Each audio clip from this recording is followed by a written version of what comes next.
September 14th, 2005. The state of Texas carried out one of its most debated executions. Behind the walls of the Huntsville unit, 40-year-old Frances Newton was put to death by lethal injection. She became the third woman executed in Texas since the Civil War, and the first African-American woman executed by the state in the modern era. Her case began in Houston in April of 1987. Her husband, 23-year-old Adrian Newton, their 7-year-old son Alton, and their 21-month-old daughter Farah were all found shot to death inside the family's apartment. Investigators soon discovered that Frances Newton had recently taken out life insurance policies on her husband, her children, and herself, totaling nearly $100,000.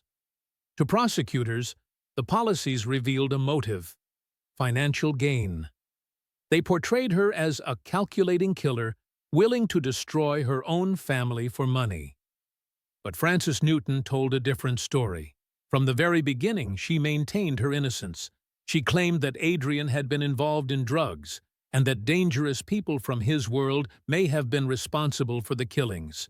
As her execution date approached, doubts over the forensic evidence, questions about the investigation, and pleas for clemency fueled a storm of public debate.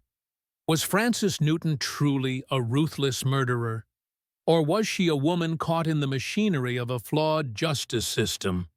This is the story of Frances Newton.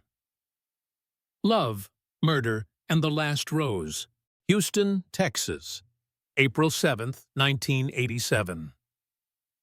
In a modest apartment on Uvalde Road, tragedy struck a young family. Inside lived 21-year-old Frances Newton, her 23-year-old husband Adrian, their 7-year-old son Alton, and their 21-month-old daughter Farah. By the end of the night, only Frances would be alive. Relatives grew concerned when they couldn't reach the family. When police entered the apartment, they discovered a horrific scene. Adrian Newton had been shot once in the head. Nearby, young Alton was found dead on the couch, also killed with a single gunshot. In the bedroom, baby Farah lay with a fatal wound to the chest. Each victim had been shot with the same .25 caliber pistol. When questioned, Frances Newton told police she had left the apartment earlier to run errands and returned to find her husband and children already dead. She insisted she had no idea who could have committed the murders. But in the days that followed, suspicion began to focus on her. Investigators learned that, just weeks before the killings, Frances Newton had taken out life insurance policies on her husband, her children, and herself, policies that together totaled nearly $100,000. To prosecutors, this suggested a clear motive: financial gain. They described Frances as desperate to escape a troubled marriage. Frances, however, later claimed she signed the paperwork under Adrian's pressure, saying he had been involved with drugs and dangerous associates. To detectives, the timing appeared incriminating. This case still raises so many questions. Do you think this was a crime of cruelty or a desperate act of a troubled mind? Share your thoughts in the comments. I'll be reading every single one. Don't forget to subscribe for more true crime stories every week. Police also recovered the murder weapon, a .25 caliber pistol, hidden inside a bag at the home of a relative of Frances Newton. Ballistics testing matched it to the shootings. Frances admitted she had placed the gun there, but denied it was hers. She said she had hidden it to protect herself from people linked to Adrian's drug activities. Investigators, however, viewed her actions as an attempt to cover up the crime. News of the murders spread quickly. Friends and relatives of Adrian Newton grieved the sudden loss of a young father and 2 children. Neighbors recalled hearing nothing unusual: no arguments, no cries, no gunshots, only silence until police arrived and the crime scene was secured. Observers also noted Frances Newton's composure in the days following the killings. Prosecutors would later argue her calmness was proof of cold calculation. Supporters, though, believed she was simply numb with shock, a young woman processing an unthinkable loss. From the very start, her behavior would be interpreted in two opposing ways: as evidence of guilt or as the natural response of someone caught in tragedy. On April 19, 1987, less than 2 weeks after the murders, Frances Newton was arrested and charged with capital murder. To prosecutors and police, the case was clear: a mother who chose money over the lives of her family. But to Frances, and later to those who rallied to her defense, the truth was far more complex. Was she truly a calculating killer, or a woman trapped in a web of suspicion and circumstance? The murders of Adrian, Alton, and baby Farah Newton marked the beginning of a legal battle that would last nearly 2 decades.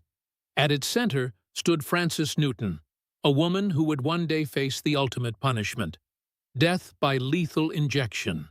As detectives pursued their case against Frances Newton, their focus centered on 2 crucial elements: the gun and the insurance policies. To prosecutors, these pieces of evidence told a story of motive and means. Investigators testified that Frances had asked a cousin to help her obtain a .25 caliber pistol in the weeks before the murders.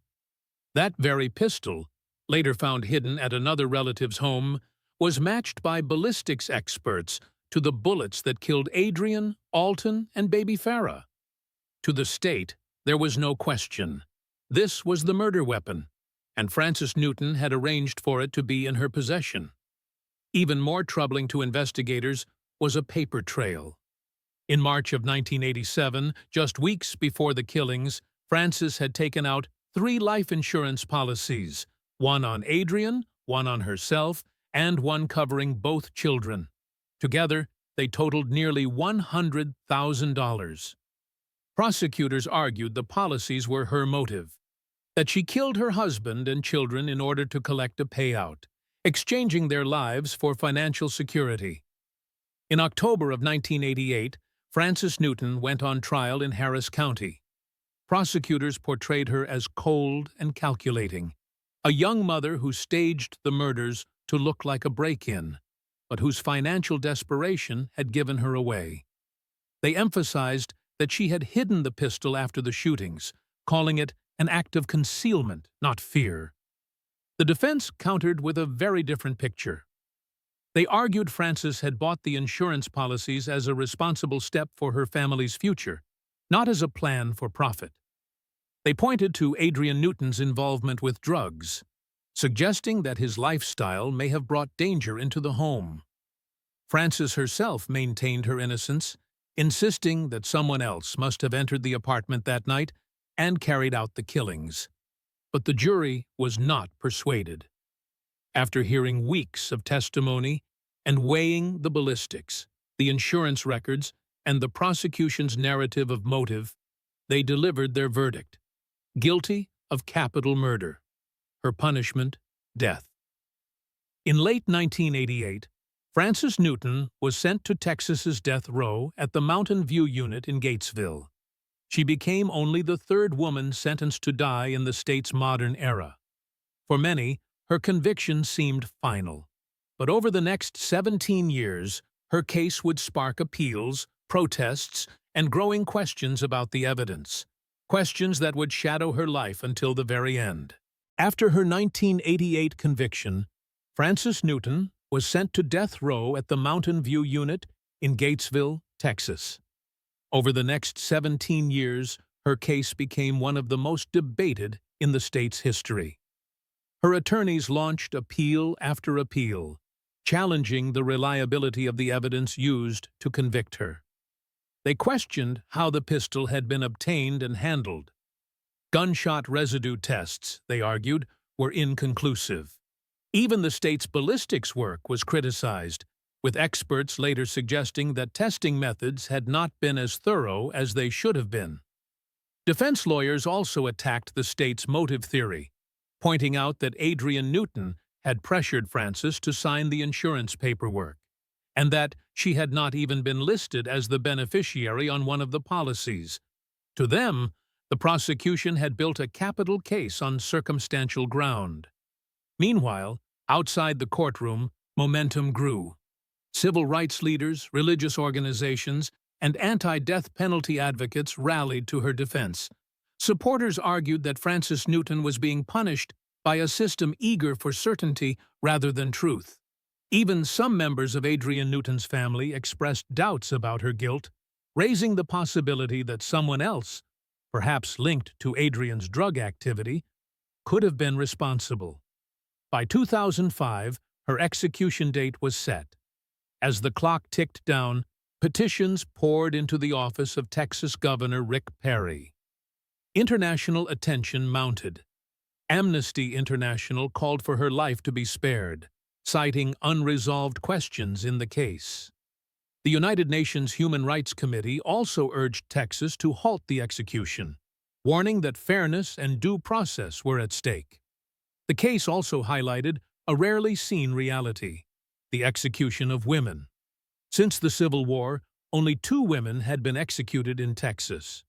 Frances Newton was set to become the 3rd, and the first black woman in the state's modern history. For many, that fact alone stirred deep unease, but in the end, the courts refused to intervene, and Governor Perry stood firm. He stated that after nearly 2 decades of review in both state and federal courts, the conviction and sentence had been consistently upheld. In his view, the legal system had done its work. As the final days approached, the battle lines were drawn. On one side, prosecutors and judges insisting that justice required the sentence to be carried out. On the other, a growing chorus of voices pleading for mercy, convinced that the truth had not yet been fully uncovered. For Frances Newton, time was running out. Wednesday, September 14, 2005. In Huntsville, Texas, the sun was setting over the state's most infamous prison, the Huntsville Unit, known as the Walls Unit. For more than a century, it had been the site of Texas executions. On this night, it became the final stop for Frances Newton. In the hours before her execution, Newton met with a prison chaplain and with family members. According to reports, she appeared calm, even composed, though the weight of finality lingered in the air. Outside the prison, supporters gathered with candles and roses, symbols of the campaign that had sought to save her life. Across the street, death penalty opponents prayed and sang hymns. Others stood silently, believing justice was being served. Shortly after 6 p.m., Newton was escorted from her holding cell to the small, sterile chamber. She was placed on the gurney, her arms outstretched and strapped down. The room was brightly lit, silent except for the movements of staff preparing the IV lines. Behind the glass, witnesses took their seats. Members of the victims' families, journalists, clergy, and officials. When asked for her last words, Frances Newton spoke softly. She expressed love for her family, offered words of comfort to those she was leaving behind, and once again maintained her innocence. She denied killing her husband and children. At 6:17 p.m., the warden gave the signal. The lethal injection began to flow through the IV lines. Witnesses reported that she appeared to take 2 deep breaths before closing her eyes. Within moments, her body grew still. At 6:18 p.m., Frances Newton was pronounced dead. She was 40 years old. Outside the red brick walls, the crowd reacted in silence. Some supporters wept openly, clutching roses to their chests before placing them against the prison gate. Others bowed their heads in prayer.